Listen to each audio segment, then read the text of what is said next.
seja muito bem-vindo ao podcast Escola da Graça. Nós estamos reunidos aqui com o encontro semanal do nosso pastor Aloísio Silva. Sempre uma alegria podermos sentar à mesa com o nosso pastor para podermos não só responder às dúvidas dos irmãos, mas compartilharmos daquilo que Deus está fazendo. Hoje aqui com os nossos convidados, que já eu apresento, mas antes me permitam cumprimentar nosso pastor, nosso querido pastor, para você que ora pela vida dele, nas suas refeições, como ele sempre pede para que a gente faça, para você que ama a vida desse pastor, que bom que você está aqui, é o nosso pastor Aloísio. Pastor Aloísio, uma ótima tarde, que bom estarmos reunidos aqui nesta quarta-feira, pastor. Aleluia. Bom dia, boa tarde, pastor Guilherme. Olha, é empolgante ver como os irmãos têm interesse pela palavra de Deus. Normalmente o interesse da maioria é em Apocalipse. Eles querem muito saber coisas do futuro e tal, né? Mas está crescendo, eu fico feliz, né? Aquele grupo que tem interesse em entender a doutrina, o ensino da fé, né? E às vezes as coisas podem se tornar muito interessantes quando comparamos trecho da palavra de Deus. A maneira de nós darmos a palavra é sempre através de comparações e contrastes. Então, esses dois textos, eles são um contraste. A gente vai trazer outros desafios aqui para os irmãos, com certeza. Falou do fim do mundo, o pessoal interessa na hora, né, pastor? Apocalipse, as principalmente profecias... se for coisa ruim. Eita! Porque você sabe, notícia ruim dá ibope. Dá mesmo. Dá ibope. Então, você falar de coisas boas que estão por vir, não vende livro. Mas se você escrever um livro, né, os últimos dias e a vinda do anticristo, das calamidades dos últimos dias, né? Mas nós estamos aqui é a Escola da Graça. Então, nós não estamos aqui para contar calamidade. Nós estamos para contar boas novas, boas notícias. Glória a Deus. Graças a Deus por isso. Deixa eu cumprimentar aqui o pastor Luiz Rigonato, pastor da Igreja Videira Canaã, que está aqui participando hoje. O pastor Tira Dúvidas da Rádio Vinha. Como é que tá, pastor? Ô, Guilherme, boa tarde, né? Uma alegria, boa tarde aos que estão conosco, né? Em mais uma quarta-feira. Eu sempre falo assim, que estar sentado com o pastor Aloísio, Guilherme, é sempre uma grande sala de aula. É um grande momento de aprendizado. E a gente cresce em aceitação, em autoestima, em favor. A gente cresce em fé, que é o fundamental, né? Porque tudo que o pastor Luiz fala, pode ter certeza, é aproveitável. Tem algo que o pastor Luiz sempre disse, ele diz assim, olha, quem fica perto de mim é abençoado. E Aleluia. nós testificamos disso. Aleluia. Você que está na Escola da Graça, é para você também, você está sentando com o pastor semanalmente aqui. Eu vou cumprimentar ele que é discipulador da Videira Canaã, querido Gleidson Richard, ele veio com o desafio de fazer as perguntas mais difíceis para o pastor Aloísio, hein, Gleidson? Boa tarde. Boa tarde, ouvintes. Boa tarde, pastor Aloísio, pessoal da mesa. Que é isso? Que privilégio, que honra poder estar aqui, fazer parte dessa mesa, né? Uma vez que a gente está no culto, ali aos domingos, ver o pastor Aloísio lá no púlpito, lá longe, e agora poder estar aqui pertinho dele. Mas é um desafio muito grande, Guilherme. Pertinho do pastor, aleluia. É um desafio muito grande, tá? Junto com o pastor Tira Dúvidas e com o nosso pastor Luiz, né? Não, mas se você não fizer uma boa pergunta, o pastor Luiz te faz outra para você responder, se você quiser. Ok. Que é isso? É um privilégio, irmãos. Fica à vontade, viu, Gleito? Que bom que você está nessa oportunidade aqui. Eu fico feliz com você, porque eu tenho a mesma sensação desde o primeiro Escola da Graça Cast. O João Libério diz aqui, ó, pastor, olha só, de Senador Canedo, ele está dizendo que ano passado se converteu. Então a gente já inicia o programa Escola da Graça Cast, colocando aqui o João Libério dizendo: pastor, eu passei pelo encontro com Deus na videira, tenho frequentado os cultos, fiz cursão CTL e hoje sou líder em treinamento da minha célula. Minha vida foi completamente mudada. Tenho orado para ter revelação do meu chamado, gosto de evangelizar, mas também admiro o pastoreado. Pastor, como saber para que o Senhor me chamou? Olha, vamos ver alguns exemplos bíblicos de chamado de Deus. Então, o primeiro exemplo bíblico de chamado de Deus é Moisés. Moisés, ele era o único hebreu livre. Todos eram escravos. Ele era o único livre, criado em toda a instrução e cultura dos egípcios, né? Quer dizer, o bom senso diz o quê? Eu devo estar aqui para um propósito. Eu devo estar aqui para um propósito. Foi isso que Moisés concluiu. Concluiu errado? Eu acho que não. O erro dele não foi sobre o chamado. Foi apenas a maneira dele cumpri-lo. Ele resolveu por conta própria ir lá matar um soldado, né, para começar uma revolução. Mas não é maneira de Deus. Deus esperou 40 anos até que ele pudesse estar pronto. Aí Deus vem e faz o chamado que Moisés já sabia que tinha. Não foi nenhuma surpresa, não é? As circunstâncias, portanto, falam a nosso respeito. Jesus disse o que para Pedro? Ele era pescador. Vinde após mim e eu farei de você o quê? Pescador de homens. Então, isso significa que há uma correlação entre os dons naturais e os dons espirituais. Então, ele já era um pescador, mas agora o Senhor vai mudar a dimensão da pescaria dele. Ele vai se tornar um pescador de homens. Não é? João estava consertando redes. Se você olha o ministério de João depois, nas suas epístolas, é um ministério também de consertar danos causados pelo gnosticismo. Então, você vê que tinha uma correlação também. Pastor, mas eu não tenho nenhuma pista, não tenho nada. Então, um outro exemplo bíblico é dos levitas. Diz a palavra de Deus que quando Moisés desceu da montanha, o povo tinha feito um bezerro de ouro, e aí Moisés, então, dirigido pelo Senhor, diz: quem é pelo Senhor, dá um passo para cá. E a Bíblia fala que só os levitas deram um passo. Que coisa. Só eles deram um passo. Só um passo. Um passo só. Lembra da canção antiga? Um passo só mudará a sua vida. José de Paulo. José de Paulo. Isso é coisa antiga. Um passo só. Eles deram um passo e Deus os chamou. Aí Deus os separou para ser a tribo sacerdotal.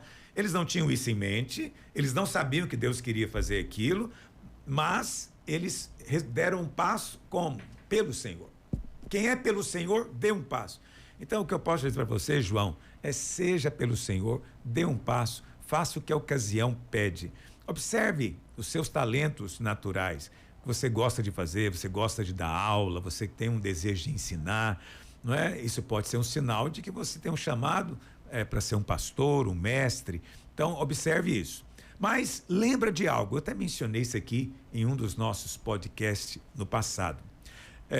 Não é o fato de você ter um chamado específico para algo que te qualifica de imediato para aquilo. Legal. Às vezes há um processo.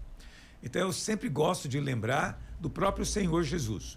Qual era o chamado de Jesus? O chamado dele era para ser o Messias. Salvar o mundo. Salvar né, o mundo. Mas o que ele fez aí, talvez dos seus 12, 13 anos até os 30? Ele foi carpinteiro. Quer dizer, ser carpinteiro era o chamado dele? Não, não era o chamado. Mas era o que a ocasião pedia. Então, faça o que a ocasião pede. Se o seu momento é ir trabalhar naquela função, aguentar aquele chefe, faz o que a ocasião pede. Porque no tempo certo, o seu chamado vai se cumprir. Pastor, essa questão, o senhor mencionou duas coisas: chamado e propósito. Assim, a dimensão de uma coisa e de outra, né? Uma desembocando na outra, como que... É porque uma coisa está ligada com a outra. Deus chama para o cumprimento de um propósito. O propósito é maior, né, pastor? Sim, o propósito é sempre muito maior do que nós mesmos. Nós somos só cooperadores de um propósito muito maior. Então, há um propósito de ganhar essa geração, é um propósito de Deus. Então, Deus vem e me coloca nesse propósito, porque eu não vou ganhar a geração sozinho. Então, eu vou ser apenas um soldado num exército muito grande. Amém. O problema é essa mentalidade que existe hoje em dia, de que nós somos especiais. Você é especial, Deus tem para você algo muito especial, único.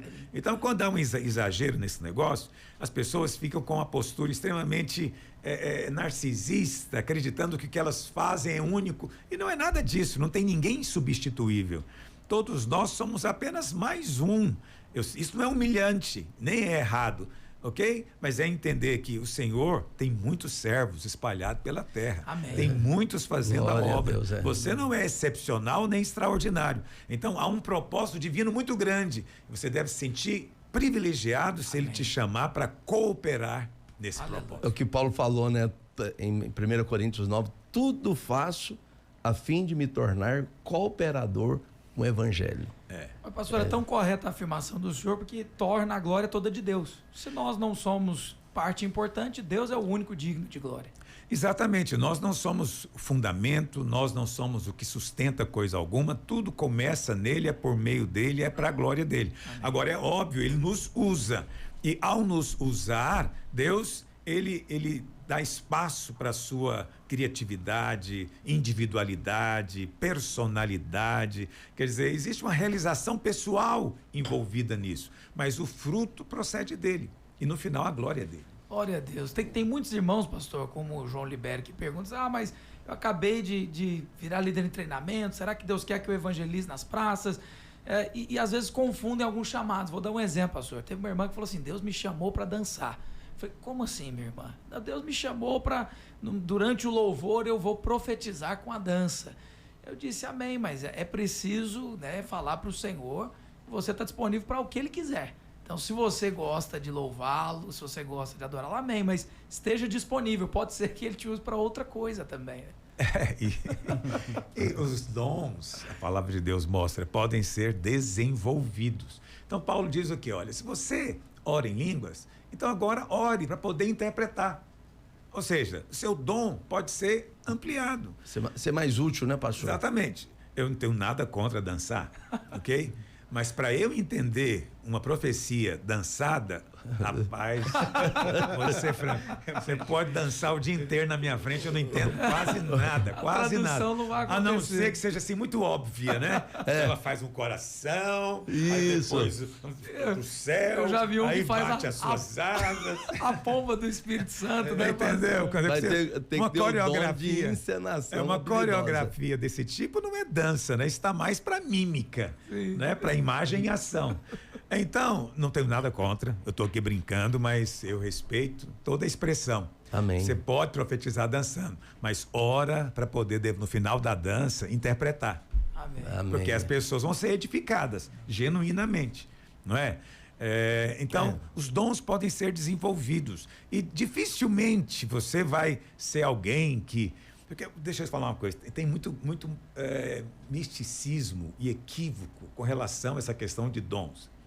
Tem gente que tem uma imagem quase assim de incorporação, entendeu? Ele nunca pintou, mas se ele recebeu o chamado, a unção, ele já vai pegar uma tela e já vai sair pintando e vai sair um Van Gogh ali. Quer dizer, eu já vi isso acontecendo em sessões mediúnicas, mas o Espírito Santo não age assim. Né? Tem muita gente que vem orar comigo, não, tenho certeza que tem um chamado de mestre, você põe a mão na minha cabeça que eu vou ter essa unção. Eu sempre digo, eu vou colocar, Deus vai te dar, mas não quer dizer que você vai sair daqui agora sabendo tudo, não é assim que funciona. Deus é também um Deus de processos, de história. Entende o que eu estou dizendo? Pastor, fantástico isso que o senhor está falando, porque às vezes fica na cabeça do pessoal que vai acontecer assim como aconteceu com Moisés. Deus vai vir e vai falar, meu irmão, você vai fazer assim, você tem um chamado. Fica nessa esperança de ouvir essa voz, muitas vezes audível. A gente não entende, não consegue identificar, perceber o processo, a direção que o senhor está nos levando. É verdade, mas às vezes Deus não é igual com todos. Alguns, Deus desperta um desejo. Amém. Desperta um desejo, você tem esse desejo, não sai, já tentou se livrar dele, mas ele permanece em você. É o Espírito falando, porque o diabo não manda ninguém ser pastor. O diabo não fica dizendo, vai para o seminário. Não, isso não existe. Então, o diabo não ia fazer. O desejo profundo tem que ser levado em conta. Segunda coisa, uma experiência mística, entendeu? Também tem que ser levada em conta. Às vezes, pessoas têm experiências de visões espirituais, sonhos extraordinários, não é? Deus também usa ainda essas coisas. Muitos não creem, mas Deus faz. Eu mesmo tive uma experiência, né? Isso aconteceu no mês de abril, umas semanas antes da Semana Santa. Eu cheguei para trabalhar, eu era funcionário público, e quando eu sentei na minha mesa, o Espírito Santo falou comigo, seu tempo aqui encerrou. Você pode levantar e ir embora. Então, isso não aconteceu muitas vezes na minha vida. Pode contar nos dedos de uma mão. Mas aconteceu. Mas não quer dizer que tenha que acontecer com todos. Sim. A coisa pode ser o inverso. Entendeu? Você não tem convicção de que tem um chamado, mas como você tem o desejo, você pede para ser chamado. É a experiência de quem na Bíblia? Isaías. O Senhor diz, a quem enviarei? Quem há de ir por nós? Isaías 6. Isaías responde, Senhor, eis-me aqui. Envia-me, Senhor. envia-me. Então, veja, ele pediu para ser enviado. Glória a Deus. Isso também está Glória a certo. Sim. As pessoas às vezes pensam que a iniciativa, não, Deus é que vai falar. Não, já tem um desejo em você e você não tem convicção que ele te chamou, pede que ele te chama. Glória a Deus. Agora imagina se Deus vai, alguém fala, Senhor, me use, e Deus fala, não vou te usar não. Não vou te usar. Entendeu? Deus não vai fazer isso. Se você pedir para ser usado, ele vai te usar. Aleluia. Essa é que é a beleza de servir um Deus bondoso e amoroso, não é? Então essa coisa do chamado, ela é motivo de muito conflito, às vezes, na mente das pessoas. Não deveria ser, porque é um processo espontâneo, desde que você respeite sempre os processos de Deus. Uma vez alguém chegou e me pediu para orar, para ela ter a mesma unção que eu tenho de mestre. Mas na cabeça dela, a unção, tudo que eu sei, eu recebi de maneira mística. Não. Entendeu? É claro que às vezes eu estou pregando e eu percebo que eu estou falando coisas que eu nem sabia que eu sabia. Acontece isso. Mas a maior parte das coisas que eu sei foi lendo, foi ouvindo outros. Foi de maneira foi anotando. Instrutiva, né? Exatamente. Isso demandou um tempo. Não aconteceu assim como um estalar de dedos. Então é preciso respeitar processos. Então Deus está te dando uma unção, uma capacitação, mas você só vai chegar na plenitude do seu dom depois de algum tempo de treinamento. Essa colocação do Gleibson, eu lembrei, é algo que o senhor ministrou uma vez, né? As pessoas sacralizam a maneira, como Deus chama um e chama outro. Aí todo mundo quer ter aquele chamado, aquela manifestação especial, como houve na vida de Paulo, né, pastor? O chamado de Paulo é dramático, né? É outro chamado assim extraordinário. Ele está indo para matar cristãos e o Senhor aparece para ele no meio da estrada. É uma coisa realmente dramática. Agora, todo mundo é assim? Não. Outros é como, vamos falar do próprio Pedro, o próprio João, o próprio Tiago. Eles não estavam pensando em nada. Entendeu? Quando você está ali limpando redes, que é o que João e Tiago estavam fazendo, limpando, você está fazendo um trabalho maçante, enfadonho, repetitivo, né? Muito minucioso, e aparece um mestre e só diz a você, segue-me. Só isso. Só isso. Não argumenta nada. Não tem grandes diálogos. Segue-me. É um problema quando você escolhe a maneira que você quer que Deus te chame, né, pastor? Pastor, um dos sinais, igual agora mesmo o senhor falou até da canção, deu um passo à frente. É muito comum, às vezes, na igreja, né? O novo convertido ali na célula, que recebeu o Senhor Jesus, deu um passo à frente, ou vem aqui, levanta sua mão. Eu me lembro muito disso no meu processo de conversão. Então isso aí seria um dos sinais já do chamado de Deus? No caso aí, é o chamado para salvação. Né? As pessoas às vezes leem Romanos, capítulo 8, e lê a palavra chamado ali, no sentido de chamado para fazer alguma coisa. Bom, eu vou ler o versículo com você, porque para não ficar só mencionando, né? Então, lá em Romanos, no capítulo 8, a partir do verso 27, 28. Sabemos que todas as coisas cooperam para o bem daqueles que amam a Deus, daqueles que são chamados segundo o seu propósito. Esse chamado aqui não é chamado para um ministério, chamado para salvação. Porquanto aos que olha o processo de Deus, antemão conheceu, na sua presciência, Deus conheceu, Deus os predestinou, uma vez que Deus conheceu, Deus destinou para serem conformados na imagem do seu Filho, a fim de que ele seja o primogênito entre os muitos irmãos. E para aqueles que predestinou, a esses também chamou. Aleluia. Esse chamado aqui é da conversão. É o Senhor dizendo, vinde a mim. Né? E aos que chamou, depois ele fez o quê? Justificou. Somos justificados por fé. E aos que justificou, a esses também glorificou. Uma coisa misteriosa nesse versículo é que o verbo glorificar aqui está no passado, não está no futuro. É algo consumado. É algo que você já foi, já recebeu glória. A Deus. É uma loucura, né? Loucura, muito bem. Mas o chamado aqui é para conversão. Mas a pergunta aqui do João Libério, eu acho que foi um chamado para fazer algo para Deus. É muito bom que você queira servir a Deus. É maravilhoso você ter essa disposição, não é? Então, faz aquilo que a ocasião pede. Entra pela porta que estiver aberta. Seu sonho é ser um pregador, mas a porta que está aberta agora é liderar uma célula. Vai lá, lidera, faz de todo o seu coração, seja encontrado fiel no pouco e Deus vai te dando mais espaço. Amém. Amém. Glória a Deus. Não é difícil, apenas faça o que a ocasião pede. Aleluia. Pastor, tem a Érica Ramos, ela é inclusive de Goiânia, aqui ela está falando que está trabalhando na parte administrativa de uma empresa grande. Olha a dúvida dela aqui. Pastor, graça e paz. Bom, recentemente eu subi de cargo. Desde então, eu tenho sido perseguida dentro da minha empresa, com fofoca, difamação, tentativas de pessoas em me sabotar no meu trabalho. E eu já não sei mais o que eu faço, pastor. Como que eu consigo agir como cristã no meio dessa situação? É inevitável que você vai ser perseguido. Quem diz isso é o próprio apóstolo Paulo. Ele diz assim, lá em 2 Timóteo 3,12, ora, todos, não tem exceção, todos quantos querem viver piedosamente em Cristo Jesus, serão o quê? Perseguidos. Serão perseguidos. Então, existe 2 tipos de sofrimento na vida, se você for ler no Novo Testamento. Existe o sofrimento por causa da sua fé, e existe aquele sofrimento que é resultado de vivermos nesse mundo. Então, são doenças, lutas de todo tipo, no sentido de trabalhar, de ganhar dinheiro, conflitos, etc. Então, esse sofrimento de maldições, nós não precisamos de ter. Eles acontecem? Sim.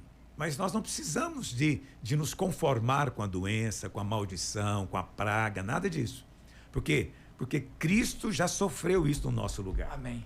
Mas tem um segundo tipo de sofrimento, que é o sofrimento por causa da fé. Aí esse, todos nós temos uma cota, né? Jesus disse que não fomos chamados apenas para sermos salvos, mas também pelo privilégio de sofrer por amor do Evangelho. Amém. Paulo diz isso, perdão.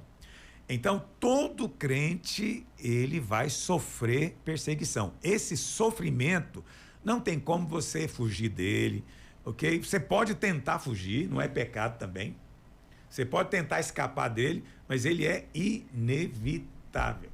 Inevitável. Essa é a cruz, pastor, que Jesus disse, vinde após mim, carregue a sua cruz. Com certeza é um aspecto da cruz, né? Que faz parte da nossa vida. Então, porque eu crio no Senhor, de repente agora eu estou com um conflito com meu patrão, meu chefe, que disse que não gosta de crente. E agora ele ficou sabendo que eu sou crente. Aí eu me tornei uma pessoa desagradável para ele. E aí ele vai criar situações ruins para mim e tal. Isso é perseguição. Não dá para escapar disso. Você pode sair do emprego, mas é resultado de perseguição. É, né? verdade. Então, você pode ir para um outro lugar, mas sempre vai ter, de alguma forma, a perseguição. Seja, você mencionou aqui, né? Pessoas sabotando o seu trabalho, difamações, fofocas, calúnias. Isso é uma parte que nos cabe nesse tempo em que vivemos aqui. E devemos crer que seremos recompensados pelo Senhor. Quem diz isso também é o próprio Senhor Jesus.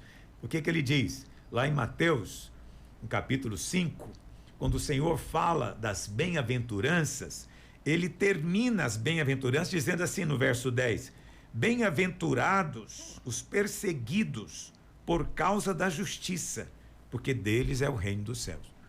Justiça aqui não é a justiça aí do Supremo, não. Sim. Entendeu? Não é essa a justiça. Não é o judiciário brasileiro, não. Não, a justiça aqui é a justiça da fé. É a justiça de Cristo. Amém. É a justiça do Novo Testamento. Aqueles que ele chamou, ele também justificou. Então, Jesus diz, felizes são aqueles perseguidos porque creem na justiça, que foram justificados. Aí ele conclui, bem-aventurados sois quando por minha causa vos injuriarem, vos perseguirem e mentindo disserem todo o mal contra vós. Então, Érica, o Senhor disse, olha, regozijai-vos, exultai, porque será grande o vosso galardão nos céus. Amém. Pois assim perseguiram aos profetas que viveram antes de vós. Ao ser perseguido, você é colocado num clube extraordinário, né, de pessoas das quais o mundo não era digna. É um negócio maravilhoso. Aleluia. Mas a perseguição no momento em que está acontecendo é desagradável. Mas aí vem uma pergunta óbvia. Pastor, se eu sei que é perseguição, eu devo fugir? Você sabe, na história da igreja, teve essa controvérsia no 2º século, que os crentes discutiam, um crente pode ou não fugir da perseguição? Ele deve se entregar ou ele pode fugir? Entendeu? Porque havia perseguição do Império Romano. E aí eles ficavam sabendo, olha, está vindo ali um pelotão para vir prender os crentes aqui. Aí eles ficavam em conflito. Se eu fugir, eu estou negando a minha fé? Estou negando a Cristo? Eu devo me entregar? É um tipo de conflito que nem ocorre nos crentes de hoje em dia. Principalmente do brasileiro, ele nem pensa. Então, e teve momentos em alguns lugares que os bispos excluíam da igreja os que fugiam. Os que fugiam eram excluídos, como se tivessem negado a fé. Você negou o privilégio de ser Entendeu? Perseguido. Mas, exatamente. Mas isso é uma coisa incoerente com o evangelho. Você vê, Jesus, ele foi perseguido? Foi. Tentaram matá-lo várias vezes, até chegaram a pegar pedra para jogar nele. E, no entanto, várias ocasiões, o Senhor sai no meio deles. O Senhor sai daquela situação. O Senhor estava negando alguma fé? Não chegou o momento. Ainda não era o momento. Então não tem nada de errado você fugir de uma situação de perseguição. Você percebe isso também na vida de Paulo. Quando você vê no início do ministério de Paulo ali, a partir de Atos, no capítulo 11, 12, você vê Paulo sendo perseguido e apedrejado, e você vê Paulo em silêncio. Mas no final do ministério, aí já é diferente. Ele é preso, né? Ele é preso injustamente, e aí é açoitado. E aí o que ele fala Ele apela para a cidadania dele, né, fala, pastor? você sabe que eu sou cidadão romano? Quer Quer dizer, quando ele fala, aí todo mundo ficou com medo, porque o cidadão romano não podia ser açoitado. Todo mundo ficou com medo, né? Colocaram ele fora da cidade com todo o cuidado, pediram 1000 perdões para ele. Quer dizer, Paulo estava fazendo algo errado? Não, ele apenas percebeu o seguinte, olha, a perseguição é inevitável, mas o que eu puder evitar, eu vou evitar. Eu não vou correr atrás da perseguição.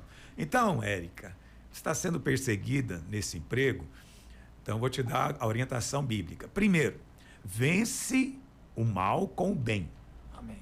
Nunca vença o mal com um mal maior. Vence o mal com o bem. Então, eles tratam mal você, trate-os bem. Eles falam mal de você, elogios. Amém. Entende? A Bíblia fala que é como colocar brasas na cabeça da pessoa. Porque ela trata você mal, mas você não retribui com maldade. Você retribui com educação, com gentileza. Tem uma irmã na nossa igreja, que o testemunho dela, que ela trabalhava num órgão do Estado. Não sei, acho que era federal. E a chefe dela perseguia ela terrivelmente.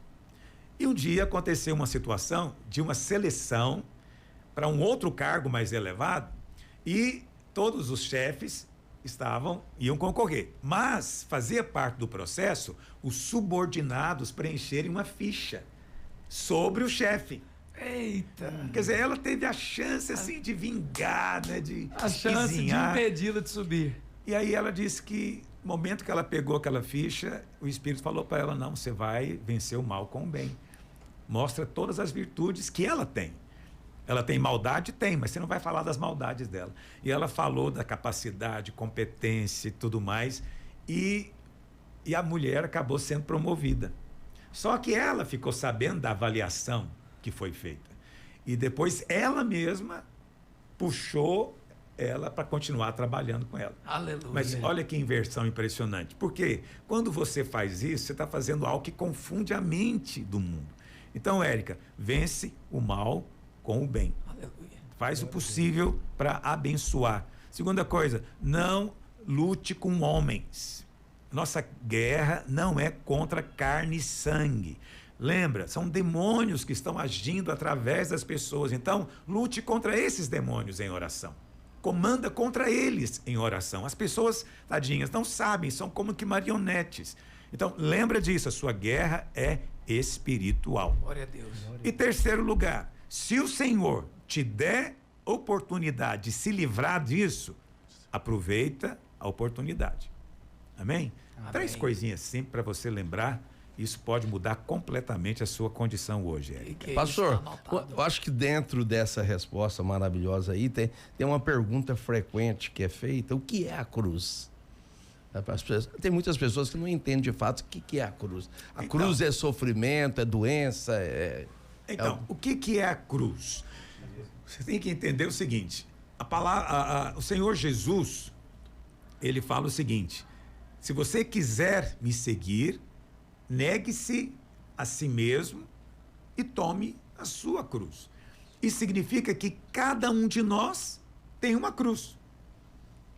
Tem pessoas que pensam que é até uma doença, pastor. Então, essa minha doença é a minha cruz. A sua cruz não pode ser diferente da cruz de Jesus, porque nós seguimos as pegadas dele. Amém. Concorda comigo? Amém. Concordo. Muito bem. Então, a cruz de Jesus era ele ficar doente? Não, porque ele nunca ficou doente. Ele nunca chegou para Pedro e falou: rapaz, hoje eu estou no resfriado, hoje eu estou com o nariz assim, sinusite está acabando comigo. Dor de O cabeça. Senhor não reclamou de nenhuma E doença, olha ele que nunca ficou doente. os evangelistas escreveram detalhes, né, pastor? Não, eles não perderiam a chance de contar isso se tivesse acontecido, mas não aconteceu. Então, o Senhor, a cruz dele não envolvia doença, não envolvia pragas, não envolvia maldições, não envolvia nada disso. O que era a cruz que o Senhor estava dizendo? E ele repete isso muitas vezes no Evangelho: é que eu não vim para fazer a minha vontade. Amém. Vim para fazer a vontade daquele que me enviou. Então, a cruz e o negar a si mesmo é isso, é compreender a vontade de Deus a respeito de qualquer circunstância e não fazer a minha própria vontade. Amém. Mas a vontade que eu entendi que é a vontade dele. Então, eu acabei de dar um exemplo. A Érica está sendo perseguida, caluniada, sabotada no seu trabalho. Qual é a vontade dela? Retribuir. Sim. Pagar na mesma moeda. Mas aí agora eu estou contando para ela a vontade de Deus. A vontade de Deus é que ela ande de uma maneira digna do chamado que ela tem agora. Que ela honre o Senhor. Como? Pagando o mal com o bem. Aí você vê a cruz em ação. Ela tem que negar o que ela quer e fazer o que o Senhor quer. Amém. No primeiro momento, às vezes não vai sair com aquela espontaneidade toda. Mas acredite em mim, daqui a pouco flui a alegria de Deus enquanto você faz. Glória a Deus. Glória a Deus. Não ficar esperando também essa sensação, né, pastor? Uma palavra do pastor Luiz que me libertou foi aquela: fala, não fica esperando sentir. Só faz. Tem dias que vai ser bom e tem dias que não vai ser, mas você faz. Exatamente, porque nós andamos por fé. Você sabe, nós vivemos no meio de crente. Crente é viciado em sentir. Sim. É um Pastor, problema. eu já fui muito viciado em sentir. É um problema. Meu Deus. Então, toda hora tem que sentir, tudo é feito com base em algum tipo de emoção. Emoções são boas, não estou dizendo que eu sou contra. Quando você sentir, aleluia, vai em frente, mas na maior parte do tempo você não vai sentir nada. Aí nessa hora você precisa fazer o quê? Crer. Amém. Por isso nós andamos por fé, nós cremos, já tomamos posições. Independente do que sentimos. Aleluia. Ó, nós vamos fazer um rápido intervalo no Escola da Graça Cast. Pastor Aloísio em chamas respondendo aqui. Você que gosta de sentir, fica conosco, porque na volta tem um pastor, uma notícia famosa, hein? O pastor fez o posto de oração e está alcançando centenas de pessoas. Vamos entender uma estratégia evangelística diferente e o comentário do nosso pastor Aloísio que vai dizer sobre isso aqui. É claro, depende da cultura do país e nós vamos ver se esse pastor de 82 anos, olha só a idade do pastor, está pregando a palavra de um jeito como você nunca viu. Não sai daí, Escola da Graça Cast já volta.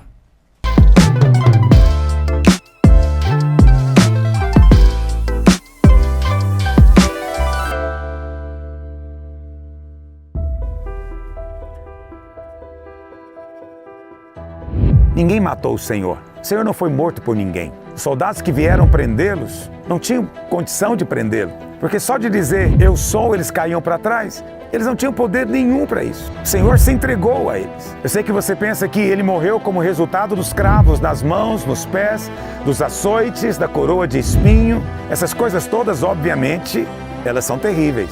Mas não foi nada disso que o matou. Ele entrou na morte. Como é possível isso? Para nós é impossível. Com as mãos presas e os pés presos, você não pode morrer. Ninguém se suicida. Mas o autor da vida pode deliberadamente entrar na morte. Ele decidiu a hora que ele iria morrer. E é quando ele diz está consumado.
sempre perguntam como participar, então vai aqui a dica para você. Primeiro, siga o Pastor Aloysio nas redes sociais. Esse programa, ele acontece exatamente para que você se sinta mais próximo do pastor, seja abençoado e também participe. Então lá no Instagram do pastor, você vai enviar um direct, uma mensagem para poder perguntar. Outra maneira também, você pode mandar aqui pelo WhatsApp da Rádio Vinha FM, é onde nós estamos constantemente recebendo participações e a gente registra aqui muitas para que entrem no programa. Nós vamos entrar no Perspectiva da Graça, então roda a vinheta e vamos ver a notícia desse programa e o pastor Aloysio já comenta. O Portal Gospel Mais publicou a seguinte notícia: um senhor de 82 anos tem mostrado que nunca é tarde para novas iniciativas em prol da propagação do evangelho. O pastor Les Fogleman, ele tem sido usado por Deus de forma poderosa para salvar vidas em Louisiana, nos Estados Unidos. Ele já se dedicou grande parte da sua vida ao pastoreio, ao ministério evangelístico, e agora ele continua com um posto de evangelização. A estratégia é a seguinte: ele observou na esquina da sua casa, na esquina da igreja, que existiam 3 cruzamentos muito movimentados. E aí ele colocou nesse cruzamento, montou um posto de oração, oferecendo a todos que passassem a oportunidade de tirar 1 minuto do dia para refletir e orar a Deus. Essa iniciativa, segundo o pastor, já levou mais de 400 pessoas à salvação. 11 delas foram batizados em junho desse ano e ele continua com o posto até que Cristo venha. Pastor Aloysio, o posto de oração, 1 minuto para mudar a sua vida. Essa estratégia é interessante, né, pastor? Não é maravilhoso? Não é maravilhoso. Primeiro, por causa da idade. A pessoa tem 82 anos. Então, provavelmente, ele não tem mais energia física para viajar ou para fazer um trabalho mais, vamos dizer, físico. Para desbravar, de né? Deus, Abrir não taberna. tem. Mas quer dizer que ele não pode ser útil ao Senhor? Isso é muito importante. Então, ele teve essa ideia, na minha opinião, inspirada pelo Espírito Santo. Quer dizer, eu não posso ir a muitos lugares, eu não tenho condição de fazer muita coisa, mas tem uma coisa que eu posso fazer, eu posso orar. Amém. Eu posso orar e a oração tem poder. Então, vou me oferecer para orar pelas pessoas que querem oração.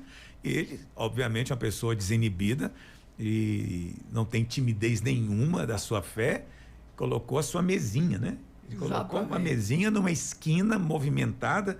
Aqui ele acho que não mencionou o nome da cidade, só fala o nome do estado. Colocou ali numa movimentada e tem uma foto aqui dele orando aqui com 2 moças, né? E do lado dele um totem onde as pessoas vão colocando os pedidos de oração para ele orar, né? Então ele não está lá fazendo nenhum tipo de palavra negativa, não está ali condenando ninguém, está orando. Amém. E ele não pergunta para a pessoa, né? Ele não quer saber de onde a pessoa é, não precisa contar para ele o problema. Ele ora por todos aqueles que querem. Glória Isso a é Deus. maravilhoso. Por quê? Amém. Porque às vezes, Guilherme, aqui no Brasil, hoje em dia a gente tem muito pouco pregador de esquina. Sim. Mas quando eu me converti, tinha muito. Quando eu me converti, era normal, ponto de ônibus, terminais de ônibus, sempre tinha alguém com a biblinha ali pregando. Praça do Bandeirantes. Era, Praça do Bandeirante era. Então, era muito comum. Mas o que era triste sobre isso? É que normalmente eles não contavam boas notícias. Normalmente eram palavras de condenação. Vocês têm que arrepender, vocês estão no pecado, Jesus está voltando, ele vai julgar você e vai te lançar no lago de fogo. Então, ele sempre colocando de maneira negativa. Não que seja falso isso, é verdade também, vai ter o julgamento. Mas nós não somos chamados a pregar isso, mas sim pregar a graça, pregar o amor de Deus, né? Então, é muito ruim, ainda até hoje, em muitos lugares, inclusive nos Estados Unidos, é muito comum essas pessoas pregando nas esquinas. Aí você vê a iniciativa desse senhor, que ele está lá para oferecer, ele está lá para estender a mão, né? Eu não sei qual é o seu problema, mas eu me coloco à disposição para interceder, para clamar, para ser um sacerdote na sua vida, para Deus abençoar você. Amém. Então ele não vai cobrar, é de graça, é para todos, é para quem quiser, né? Ele não coloca condições para as pessoas do tipo, olha, Deus, só vou orar se você mudar de vida, só vou orar se primeiro você for ali restituir alguém, só vou orar se primeiro você largar todos os seus pecados. Não, ele não coloca condições, ele apenas ora. Ora. Então, eu acho que esse é um testemunho maravilhoso. Ele Todos não põe nós devemos peso, ele seguir. tira o peso, né, pastor? Exatamente, tira o peso. Então, é de fato uma visão central no Evangelho. Você sabe, a visão da nossa igreja, ela começa com essa afirmação, né, que cada crente é um ministro. Isso é algo que é central no Evangelho, ok?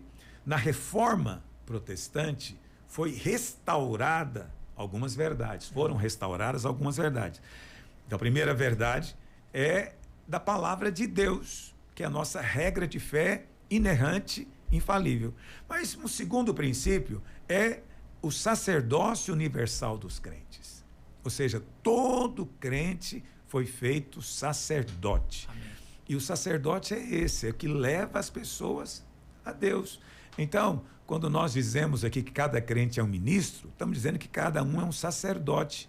Então, mesmo que você seja alguém idoso, né, que já não tem energia física, você pode ter o seu espírito ainda muito forte. Amém. E pode abençoar muita gente. Amém. Tem uma irmã preciosa na nossa igreja, irmã Helenita, deve estar participando aí, nos ouvindo, e ela, por iniciativa própria, começou uma reunião, uma célula, né, de irmãs da terceira idade.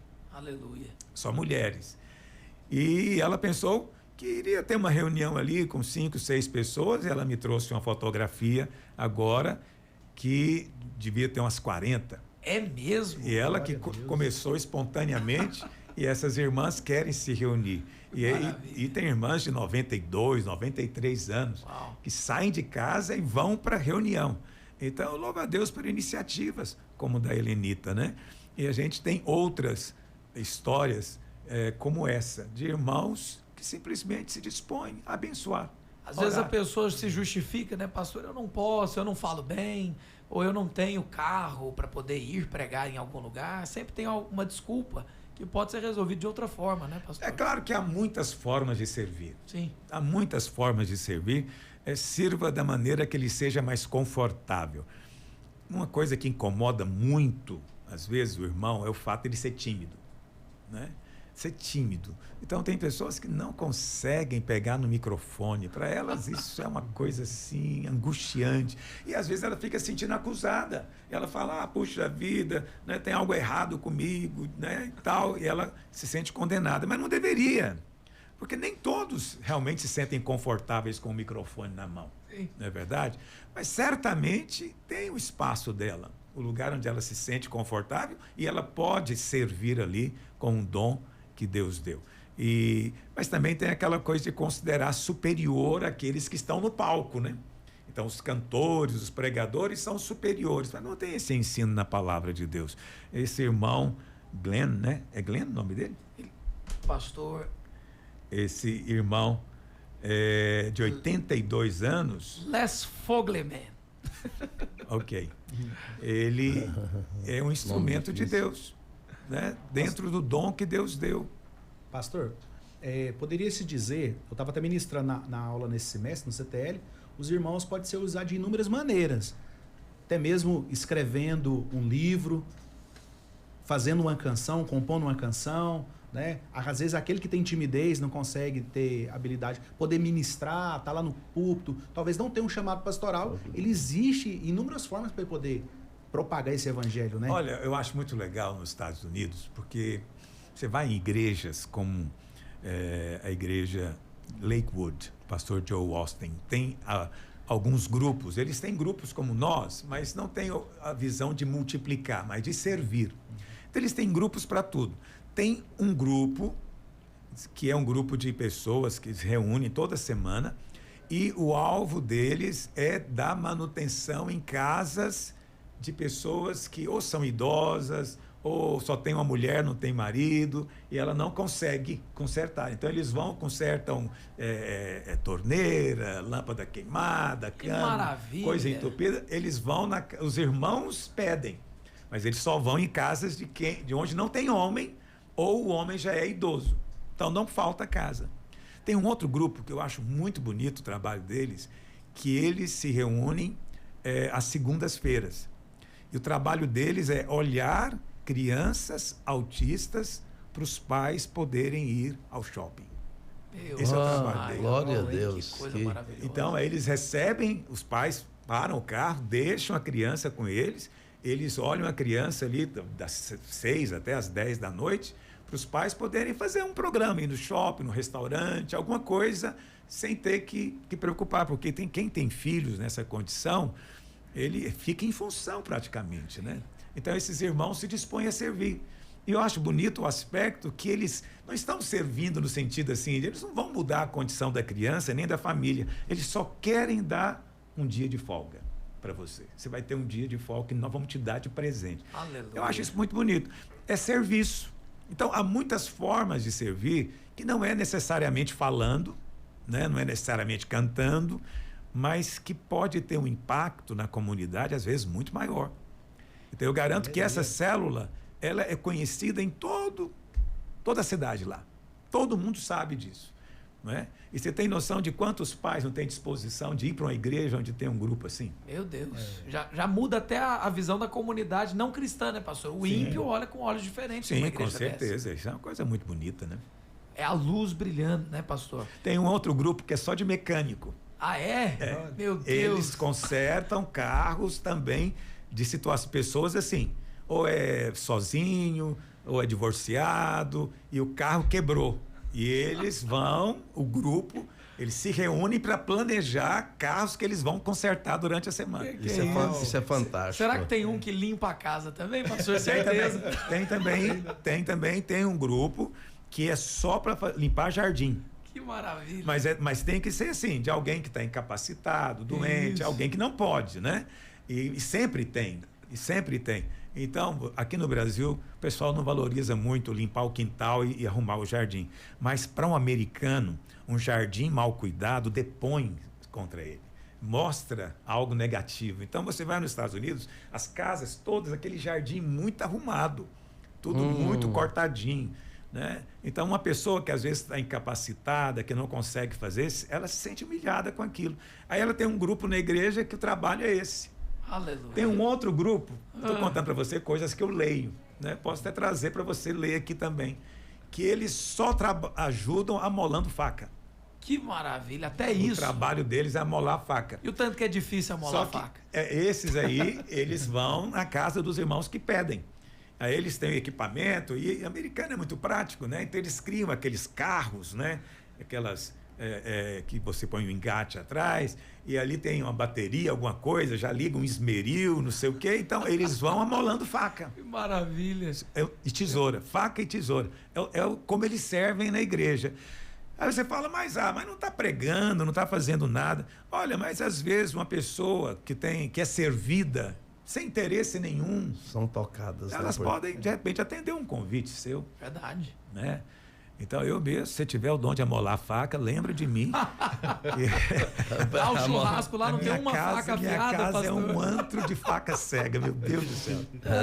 O afiador no interior, ele andava com um esmeril e o alicatezinho, fazendo barulho para avisar, o amolador de alicate está passando.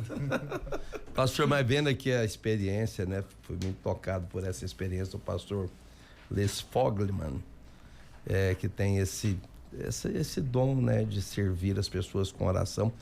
Mas assim, no Brasil, o senhor é pastor há muitos anos, né? Quase 40 anos de ministério, né, pastor? Uhum.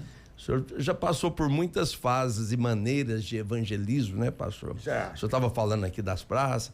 Eu sei, porque por conversar com outros pastores, tem igreja que o senhor abriu aí no médio ou norte goiano, né, em Mozarlândia e outras cidades. O senhor já passou por muitas maneiras de evangelismo, pastor? Evangelizar na praça, no terminal, no hospital, na penitenciária. Já fizemos de tudo, né? Culto ao ar livre, antigamente era a nossa estratégia básica. Eu lembro que o senhor falar assim sobre o encontro, ó, Deus nos deu essa estratégia, é uma estratégia top de linha. O encontro com Deus, né? O encontro é uma chave espiritual que o Senhor nos deu. Por isso a gente não para de crescer. Amém, né? amém. Nós batizamos todo o tempo. Mas nesses 40 anos, se eu for contar tudo que a gente já fez, muita coisa criativa, muita coisa também sem pé, sem cabeça, que a gente já fez. Pastor, conta uma só sem pé nem cabeça. Essas estratégias malucas. Eu não gosto de contar muita coisa ruim a meu respeito, não. Mas eu me lembro uma vez que me veio o desejo dos irmãos saírem orando na rua. Orando nas ruas. E aí, o que nós fizemos? Reunimos 4 domingos. E aí, eles saíam mão erguida mesmo, andando na rua. Aí pegamos um mapa, aí tinha um grupo que tinha que percorrer tantas quadras. Era um negócio assim, planejado, para cobrir a cidade inteira. Orando em voz alta na rua. Orando em voz alta na rua. Qual foi o problema disso? É que alguns irmãos começaram a parar em frente, entendeu? De outros templos, de outras religiões, e erguendo a mão lá na porta, né? E vai fechar, e não sei mais o quê. Que é isso? Falei, não, irmãos, não estamos aqui para isso, né? Então, já fizemos isso, já aconteceu. É o ajuste de trabalho em equipe que tem que acontecer. Mas depois a gente melhorou. Depois fizemos isso na célula, e cada célula andava à volta na quadra onde estava, orando também. Já fizemos também, já oferecemos oração como pastor aqui, a gente foi de porta em porta dizendo, olha, tem um motivo de oração, a gente está de jejum, queremos orar por você. Fizemos isso também, já entregamos uma flor, eu tenho que parar para lembrar. Mas antigamente, pastor, tinha uma moda, serenata. Antigamente o pessoal recebia serenata à noite com violão. Eu fiz serenata há muitos anos. Então era normal, a pessoa se convertia, a gente ia fazer uma serenata na casa dela. Que maravilha! Mas isso foi da década de 70, 80. Naquela época não era tão vertical a cidade, né? Então as pessoas moravam em casas. Também os muros não eram tão altos. Esse fenômeno de muro alto na frente das casas é já no final dos anos 80. Até então os muros eram baixos. Então mesmo você na calçada cantava, dava para ouvir. Né? As pessoas encaravam também isso como sendo uma coisa boa. Hoje, se você for cantar de madrugada na porta de alguém, você pode ser preso. Você toma cuidado que a polícia vem. Pessoas vão te agredir. Eu já me ouvi, mas eu já fiz muita serenata. Já ouvi seu testemunho também, o teleoração que tinha aqui também na videira, né? Nós tínhamos. Disque Esperança. Disque Esperança. Nós tivemos aqui vários anos. Era mais ou menos esse mesmo propósito, né? A pessoa que estava necessitando, nós tínhamos uma equipe que aconselhava por telefone. Então, livramos muita gente do suicídio, livramos muita gente do mal, simplesmente ouvindo o problema dela e depois orando por ela. Amém. Muitas vieram para a igreja também. Glória a Deus. É poderoso. O pescador, ele cria vários tipos de rede, né, pastor? Estratégia não falta. Tem aqui atrás. É verdade. E nem falta peixe também. É verdade. Tem peixe. Porque pescador, às vezes, está pescando em lugar que não tem peixe. Exato. Eu não sou pescador, mas eu imagino que, às vezes, ele está ali num pedaço do rio que não tem peixe. Isso acontece. Agora, nas coisas espirituais, não. Sempre vai ter peixe ali. Amém. Pastor, é só uma pergunta, só uma dúvida que surgiu aqui. De repente, a gente coloca lá uma mesa, né? A mesa lá para orar. Não vira um ponto só de a busca de profecias? Os irmãos ficam lá, eu vou comprar um carro. Compra ou não compra? Deixa eu lá consultar com esse irmão. Você acha que pode acontecer isso? Pode. Será que isso acontece hoje em dia? Crente. Eu vou mudar de emprego. Eu saio, deixa eu ir lá naquela banquinha lá olhar. Crente é criativo, né, pastor? Crente, você pode ter certeza, né? Eles conseguem realmente divertir. A coisa vira brincadeira de criança mesmo. Pode ter esse tipo de problema. Mas eu prefiro correr o risco de ter que corrigir as distorções do que proibir os irmãos. Aleluia. Eu prefiro dar liberdade. Você tem liberdade. Você quer colocar uma mesinha na esquina da sua casa e orar pelas pessoas? Faça. Aleluia. Você quer pregar dentro do ônibus? Tem um irmão na nossa igreja que o negócio dele é pregar dentro de ônibus. Uau. Esqueci o nome dele agora. Se você está nos ouvindo, me manda o seu nome, me manda uma mensagem. Isso ele me disse. Então ele entra no ônibus, ele já tem os folhetos, as coisas, e ele começa a pregar, as pessoas ficam sem alternativa, tem que ouvir. Não tem como fugir. Né? Então esse é um trabalho que ele faz espontaneamente, veio pedir minha bênção, claro, eu falei, eu te abençoo, continue, né? Mas eu falei para ele, você não tem vontade de ter um carro? Aí ele falou, pastor, quando eu tiver um carro, eu vou pensar noutra estratégia, então. Amém. Eu falei, é capaz do Senhor te dar um carro, te abençoar, e você pegar ônibus só para pregar. Amém. Né? Amém. Isso pode acontecer, mas ele está fazendo espontaneamente. Glória a Deus, glória a Deus. Nós estamos caminhando para o final do programa já. Temos aí mais de 1 hora de programa, mas aqui eu vou finalizar com a pergunta do Isso Tem Graça. Olha só. Pastor Aloysio, graça e paz, meus colegas de trabalho me convidaram para participar de um bolão de fim de ano, com a possibilidade de concorrer a um prêmio em dinheiro. Eu vi uma reportagem recentemente sobre um homem que ganhou mais de R$500 mil em um bolão. Semelhante, pastor. Eu gostaria de saber se eu posso participar desse tipo de jogo ou se é considerado pecado. Eu não li o nome dele, então eu vou dizer, será que pode ou será que ele já participou? Né? Tá perguntando depois ou antes de ter decidido? Então, é uma coisa que você precisa de ter um entendimento mais amplo. São duas situações distintas. Primeiro, loteria. Então, esse bolão provavelmente é para jogar na loteria, final de ano, os prêmios são maiores e tudo mais. Então, esse é um dinheiro que você vai perdê-lo, provavelmente você não vai ganhar. Então, é um desperdício, na minha opinião, de recurso, porque a chance é muitíssimo pequena de vocês ganharem.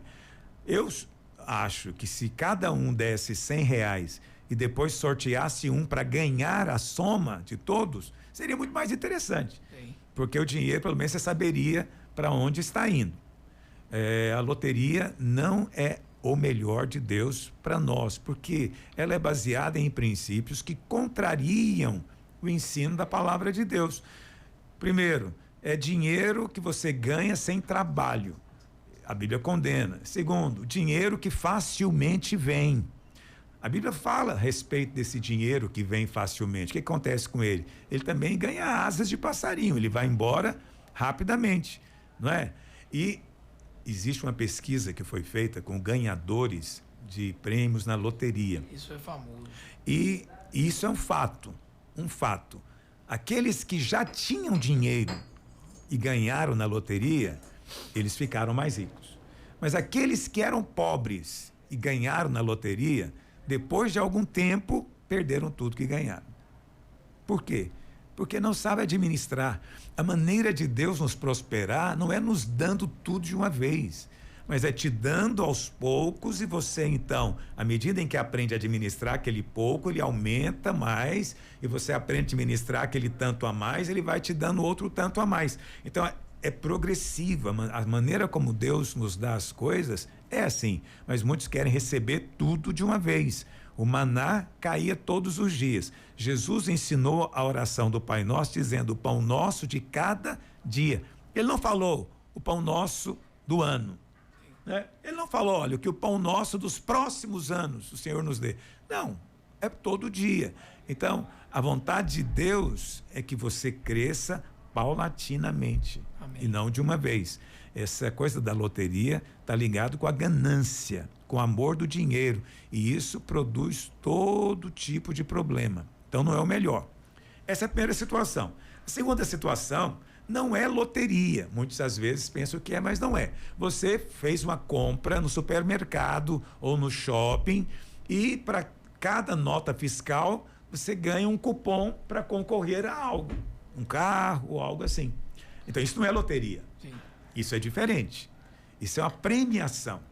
Então, aquele estabelecimento está premiando, vai premiar alguém. Você vai entrar naquele sorteio. Você não está gastando nem investindo coisa alguma. Você está fazendo a sua compra normal.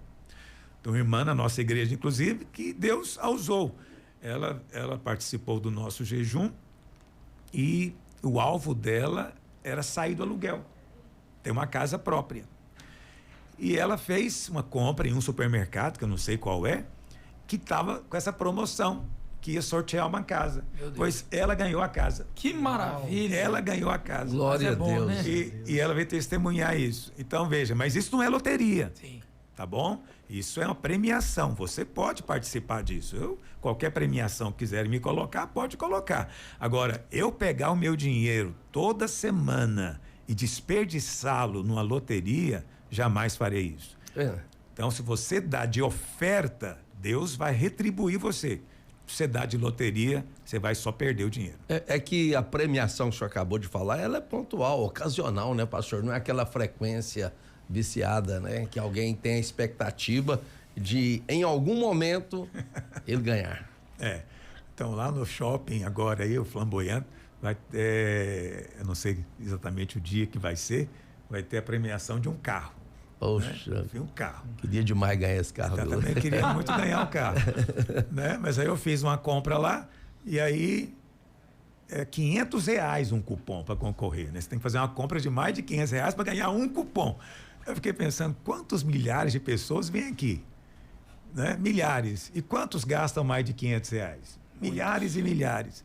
Mas ainda assim, eu troquei a minha nota fiscal. Tá aguardando a premiação. Deu 2 cupons, vamos ver o que vai acontecer. Nunca se sabe. Nunca se sabe.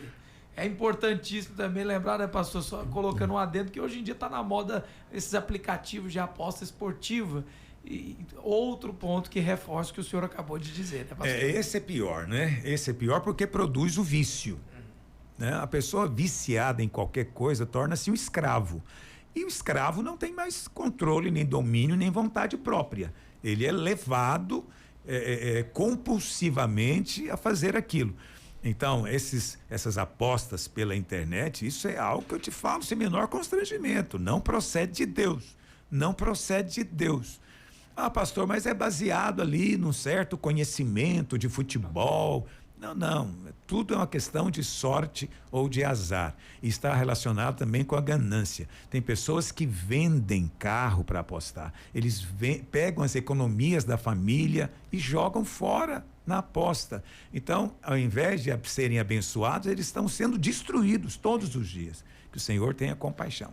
Alguém me perguntou, né, pastor? Mas se vocês proíbem loteria, as bets, né, que são baseadas nos jogos de futebol, etc.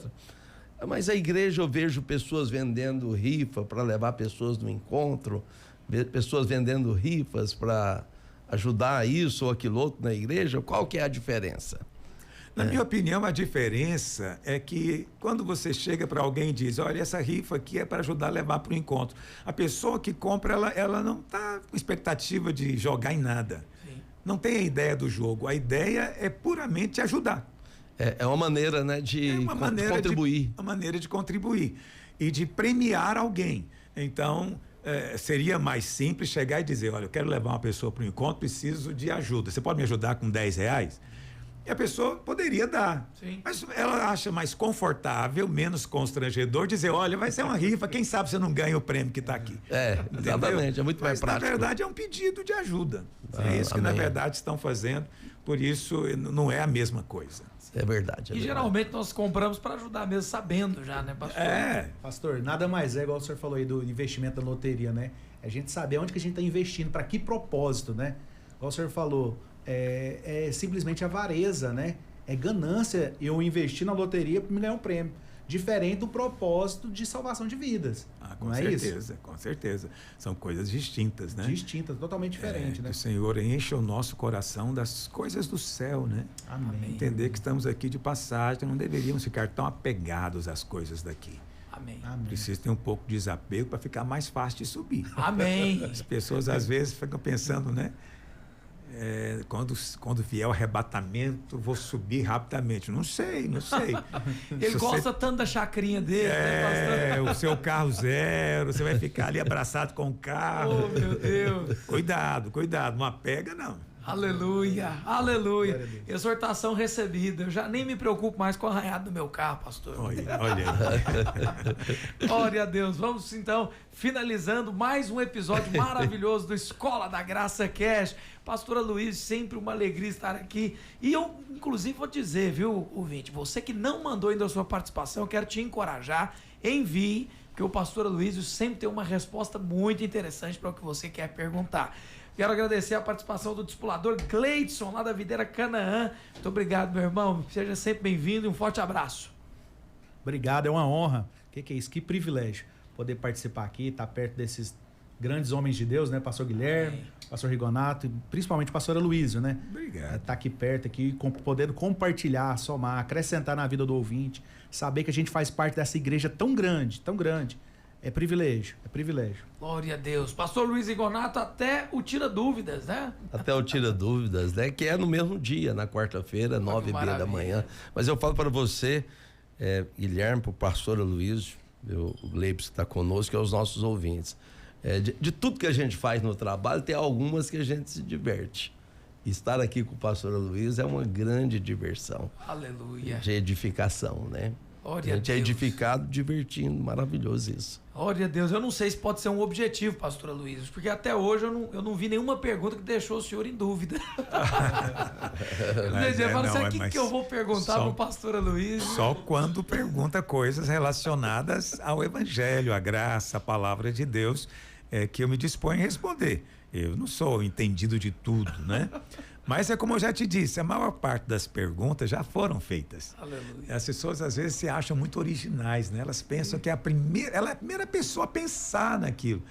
Mas normalmente as perguntas já foram feitas antes. Aleluia. Então tem perguntas que eu já respondi incontáveis vezes.